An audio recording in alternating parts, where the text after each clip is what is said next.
I was one of those kids who always had a knack for getting into trouble at school. And by trouble, I mean inventive pranks that were borderline harmless until one fateful day. I, M16, had this idea to prank my high school chemistry teacher, Mr. Harris, who had a notorious soft spot for his green apple. Every day without fail, he would munch on it during class while lecturing us about the periodic table. So I figured, what if I replaced his prized apple with a fake one that looked absolutely real but had a nasty surprise inside? I hopped onto the internet that night, watched a few YouTube tutorials, and got to work. I carefully molded some green wax around a plastic apple, making it look as close to real as possible. Inside, I packed a mix of vinegar and baking soda with a tiny hole for it to leak out. It was the perfect recipe for chaos.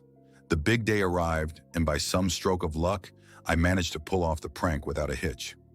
I slipped the fake apple into the front of his desk when he wasn't looking. My friends and I were barely able to contain our giggles when Mr. Harris finally grabbed it during class. He took a big bite, and within seconds, the vinegar began to seep out, causing him to sputter and cough. I was torn between laughter and guilt. He was completely flabbergasted. But here's where the story takes an unforgettable turn. He suddenly dissolved into laughter himself. Instead of getting furious, he turned to the class with a huge grin and shouted, "Well played! But let's stick to the labs for pranks, shall we?"